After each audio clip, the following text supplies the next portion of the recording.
Assalamualaikum warahmatullahi wabarakatuh.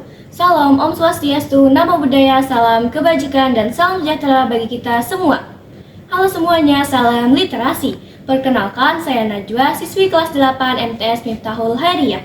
Di kesempatan kali ini saya ingin meresensi buku yang berjudul Pencegahan dan Penanggulangan Penyalahgunaan Narkoba Berbasis Sekolah yang diterbitkan oleh PT Balai Pusaka Jakarta dengan cetakan pertama pada tahun 2006 dan tebal 120 halaman.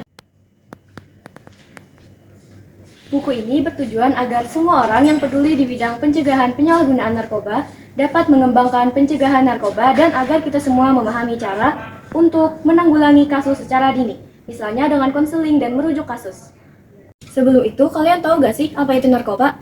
Nah, jadi narkoba atau nafza merupakan bahan obat atau zat yang bukan tergolong makanan. Jika diminum, diisap, ditelan, atau disuntikkan, bisa berpengaruh pada cara kerja otak dan bisa menyebabkan ketergantungan.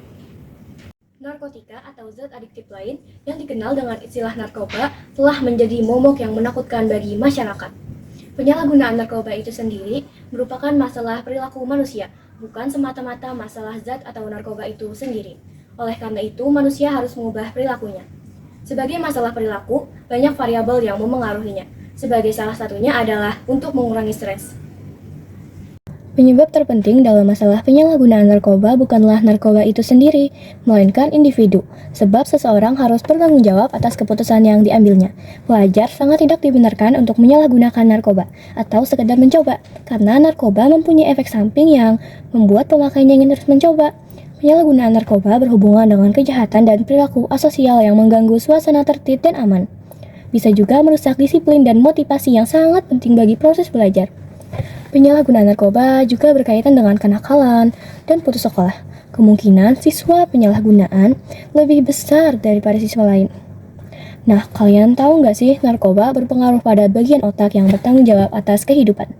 Perasaan kita loh, yang disebut sistem limbus. Dapat dikatakan, otak bekerja dengan moto jika merasa enak, nyaman, maka lakukanlah. Begitu juga sebaliknya. Mekanisme ini merupakan mekanisme pertahanan diri. Kalau narkoba berbahaya, kenapa banyak yang memakainya? Narkoba tidak datang dengan label bahaya. Seseorang memakai narkoba karena narkoba membuatnya merasa nikmat, enak, dan nyaman pada awal pemakaian.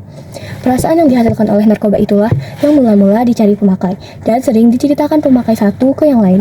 Setelah narkoba masuk ke dalam tubuh, terjadi metabolisme kemudian diekskresi sehingga dalam 24-72 jam hilang dari urin. Akan tetapi, ganja membutuhkan waktu 2-3 minggu untuk diekskresi. Hal ini juga menjadi salah satu cara untuk mengetahui seseorang memakai narkoba atau tidak, karena narkoba dalam tubuh dapat dideteksi melalui pemeriksaan. Tapi sekarang biaya pemeriksaan untuk satu jenis zat cukup mahal.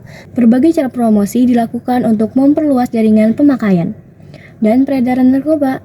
Sasaran utamanya adalah golongan muda harapan bangsa dari golongan SD hingga mahasiswa, juga orang dewasa dari berbagai kalangan, diantaranya pejabat, pengusaha, karyawan, pengangguran, dan ibu rumah tangga. Tawarannya memang bermula dari rokok dan ganja, atau minuman keras. Jarang orang langsung menawarkan ekstasi, sabu, atau heroin pada pemakai pemula. Akan tetapi, semua alasan seseorang yang memilih narkoba sebagai solusi adalah keputusan yang salah. Tidak semua solusi berdampak baik, tidak semua solusi menjadi akhir dari masalah. Tak jarang solusi malah memicu masalah baru. Jadi, penggunaan narkoba berawal dari persepsi, anggaran, atau keyakinan keliru yang tumbuh di masyarakat. Dan salah satu penyebab penyalahgunaan narkoba bagi remaja adalah karena kepadanya ditawarkan oleh seseorang atau kelompok teman sebaya agar mau memakainya. Jadi, mulai sekarang hindari hal-hal yang merugikan diri sendiri atau orang lain. Kita harus berani menolak sesuatu yang membuat kita rugi. Karena bisa saja pengedar atau bandar yang kita kira bertampang jahat, ternyata teman sekelas atau kakak kelas dengan pakaian biasa, wajah normal, baik-baik, dan gagah. Akan tetapi, berkata tidak semudah yang dikatakan slogan, karena remaja dipenuhi rasa ingin tahu dan keinginan untuk mencoba. Remaja enggan menolak dan mau menerima tawaran itu, apalagi tawaran itu gratis.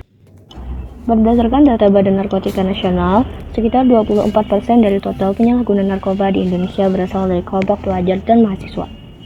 Menurut laporan Rumah Sakit Ketergantungan Obat di Jakarta, dari penderita yang umumnya berusia 15 sampai 24 tahun, banyak yang masih aktif di SMP, SMA, dan perguruan tinggi. Dari pemakaian pertama yang bersifat coba-coba, selanjutnya tidak sulit remaja menerima tawaran berikutnya. Penyalahgunaan narkoba adalah masalah perilaku sosial. Tidak mungkin mencegah penyalahgunaan narkoba hanya dengan memberi peringatan atau pengetahuan tentang dampak buruk narkoba. Lemahnya penegakan hukum, kemudahan memperoleh narkoba, dan budaya masyarakat kita yang cenderung permisif di satu sisi, menjadikan remaja lebih mudah berkata iya daripada tidak kepada narkoba. Berdasarkan berbagai penjelasan di buku ini, menurut saya buku ini sangat berguna untuk setiap generasi. Karena dengan membaca, kita dapat mengetahui gelap dunia seseorang yang menyalahgunakan narkoba. Buku ini juga berpotensi membuat para pecandu narkoba sadar. Bayangkan mereka membaca buku yang menjelaskan dengan ringan dan ada nama, saran, dan juga zat-zat berbahaya. Bayangkan jika pecandu narkoba membaca buku ini. Apakah mereka akan langsung berhenti ketika baru membukanya, atau mereka memilih untuk menyelesaikannya agar mengetahuinya? Dan jika mereka mengetahuinya, apakah mereka akan sadar? Atau mereka akan merasa bersalah pada diri sendiri dan berhenti menjadi pecandu narkoba? Kita generasi muda, generasi penerus bangsa. Kita masih bisa berpikir kritis, kita masih punya banyak tenaga, kita masih punya mimpi. Kita dibutuhkan negeri ini. Sebagai calon penerus bangsa, kita perlu memulai upaya secara komprehensif. Meskipun hasilnya baru terlihat setelah 5-6 tahun. Itu pun jika dilakukan secara konsisten. Jika tidak hari ini, kapan lagi? Sekian yang bisa saya sampaikan bersama Najwa di penghujung acara ini. Semoga buku ini bisa membuat kalian sadar bahwa narkoba adalah solusi yang salah dari segala masalah. Saya Najwa, saya akhiri cerita ini. Wassalamualaikum warahmatullahi wabarakatuh. Salam literasi.